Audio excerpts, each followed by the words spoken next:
I do my best to not get hyper political about stuff going on in the country on my show. I do my best to try and keep it real estate related. I spoke last week, and apparently I offended a few people about the Trump administration's desire to take some of the federal land that is throughout this country and, use it for affordable housing or use it simply to sell it off and help the economy. Part of the reason that also matters that a lot of people don't understand and aren't factoring in to Trump as a business person and some of the things that he's doing right now. We have this enormous amount of debt that we owe payments on. And it's at a very high interest rate because interest rates are very high. Just like a normal person, if you go out and acquire a bunch of debt and the interest rate keeps rising, you're going to have a hard time affording it. And we're in that same place. Trump, as a business person, is looking at the balance sheet of America and saying, hey, how can I get this country back on track? Of course, there's a lot of opponents to the big, beautiful bill and some of the increases that are there. But tariffs obviously have been a way where he's tried to get money in.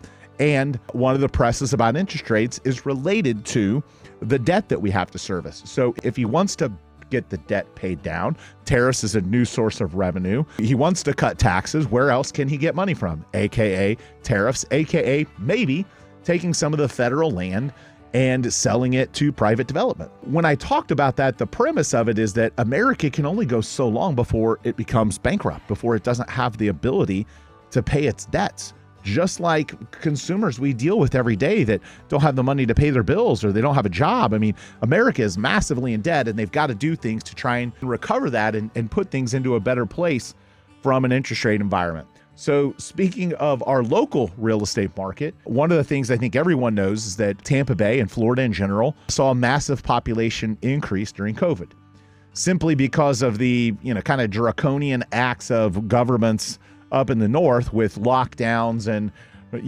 privacy, income taxes, and we've heard it all. Now, the downside to that massive move of people, it's great for business and great for the real estate industry. It's bad for our infrastructure. Our infrastructure is struggling. If you've driven around Tampa Bay, it's no secret that it's starting to turn into a mini Miami when it comes to getting places, especially anywhere near rush hour. You're stuck in traffic. Didn't used to have that. 15 years ago, I 30 miles, I could drive 30 minutes. That doesn't exist anymore. We're getting more populated, we're getting more people here, and we're getting more development. Now, Trump's desire to take some of this land throughout the country is really more geared around the land in the West. Probably there is some in Alligator Alley, but a lot of that isn't buildable, and the water the way it is and the swampiness of it. A lot of the conversation is really more about land out West for affordable housing. But there is one political thing going on right now that could weigh negatively on our infrastructure, and that is the primary win by Mabry, Zohran Mabry, who's now the likely favorite to win the New York City mayor. And he has some very aggressive tactics that I am already getting calls. As soon as he won the primary, we got calls from people in New York City asking about moving down here. Okay.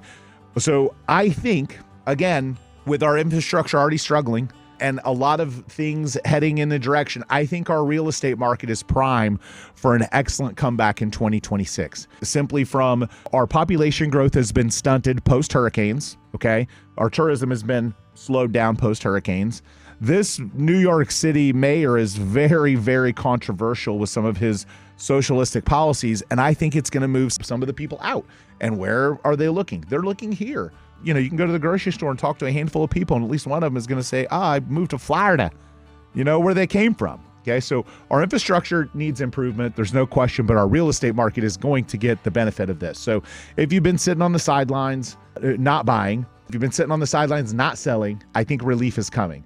I think relief is coming because I think interest rates in the second half of the year are going to get some adjustment. I think our economy is starting to head in a better direction. Inflation's under control.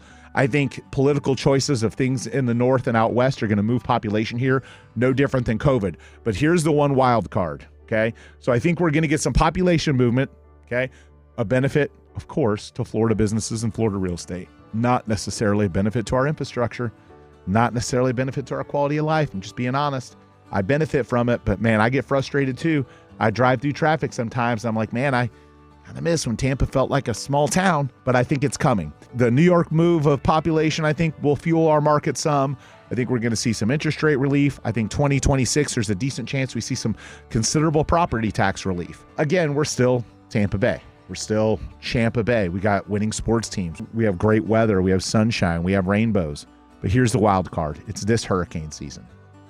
If this hurricane season is rough, a lot of these things may not happen. Tampa may get looked over. People may go other places, and it may set our real estate market back because we're still weeding through a lot of the obstacles and damage and storm stuff. I am praying for a lighter hurricane season this year that doesn't have the billions of dollars of damage that it had last year, and also that disproves the theory that's floating around out there that now there's this new weather cycle that's going to keep throwing, the hurricanes are going on curveballs and coming in for the Bay, coming in for the Gulf Coast. If we have a light hurricane season this year, I think 2026 is going to be a banner year. If we don't, obviously, again, that's the wild card, then we're going to have some obstacles. But I want you to understand something. Statistically speaking, and I plugged this into AI this week, the likelihood of us getting massive bad hurricanes this year is statistically not very high. However, again, statistics can't really completely extrapolate all the data on weather patterns. If the weather pattern shows again this year, I believe then you'll have 2 years in a row and you'll have a lot of pundits saying that now Tampa is the new armpit of, hurricane traction, and it will discourage a lot of people from moving here. They'll move other places. Our market may not recover as well, may not see home value gains. So if the odds are that it's not going to, smart money right now is starting to look at some real estate investment opportunities. Smart money is looking at buying now, because if those things happen and we do get safe for the hurricane season, market pops next year and you benefit if you take action now, because you have an advantage as a buyer and investor today. As a seller, certainly you may not be in the advantage position this year. It may be better for you next year. However, a lot of people get that wrong, and I'll explain why in a minute. But buyers have a great opportunity right now because they have leverage and they can get good deals. They can acquire great assets.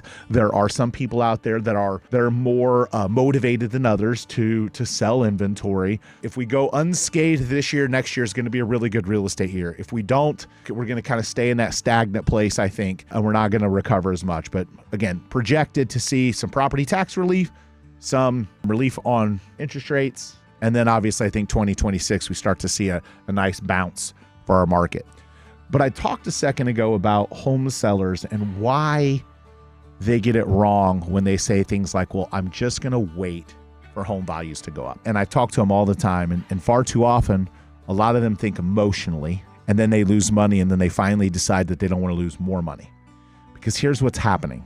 I had a conversation this week with a seller who was selling a home in a market that was worse off than the neighborhood they were moving into. And the conclusion that they came to is they should have cut their price 6 months or a year ago, because the neighborhood that they live in, prices are dropping, and the neighborhood that they're buying into, prices are rising. So you don't live in a vacuum. If you say you need more money out of your house, you also have to understand the market of where you're buying. You're not in a vacuum. So I have people all the time say, well, I'm going to sell my 500 to go out and buy an 800. The 800 is in a comparable market, which is most of Tampa Bay. If the 800 is in a comparable market, then here's what's going to happen. Your 500, oh, you needed to get to 550? Okay, well, let me wait till it gets to 550. What do you think's happening to your 800 that you want to buy? You think it's just standing still? Did you put it in layaway at Walmart? I mean, what do you think's happening to it? It's also going to go up 10%.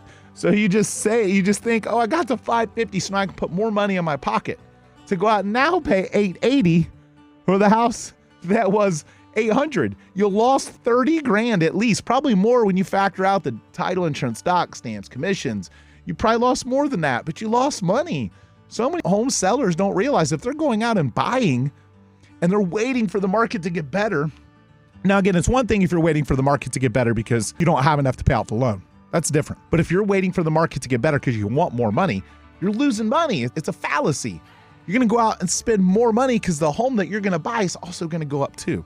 So you have to separate yourself. You have to look at real estate when you're in not as good of a market. You have to understand that it is relative to what you're buying for. What you sell for is relative to what you buy at. If you can't get the money that you want out of your sale, that just simply means that you've got to get it back when you buy. So many home sellers have that completely wrong. They will say things like, well, I'm going to wait for my home to go up, thinking And I don't understand why, and not realizing that the home that they're going to buy is also going to go up. The only place it makes relative sense to not do that is when you're moving down. If you're moving down, think your property is going to go up, and who knows if it will. Consequently, the home that you're moving down to at a lower price going up, you're actually gaining there. But if you're a move up or lateral move buyer, or a buyer that's moving from a not as great market to a hot market in a different part of the country, or even a different part of Tampa Bay, you really have to look at that. Too many people get it wrong. They want more out of their house. They're emotionally attached, and they think that's I need to put 100 grand in my pocket. I'm not selling until I put 100 grand in my pocket. Okay, great. But what if that means you spent 150 grand more on the house that you're going to buy because it went up too? People don't get that. So if you're a home seller, really, really, really stop and think about this. If your home's not priced right because you want, or quote unquote need, a certain amount of money so that you can buy a more expensive home or into a neighborhood that's doing better than your neighborhood on values, you're losing money. You're not gaining anything by waiting. You're just procrastinating. You're losing money. You'd have a better chance of, putting a bucket in the backyard, dumping money in it, and lighting it on fire than you would of benefiting financially when you're selling a lower priced home and buying a higher priced home. So hopefully that helps get through the clutter to you. We deal with that conversation all the time with home sellers in today's market. They want to wait because they want more money out of their house, but that means the market has to appreciate. And if the market's going to appreciate, the home that you're going to buy is going to go up too. Hopefully that helps.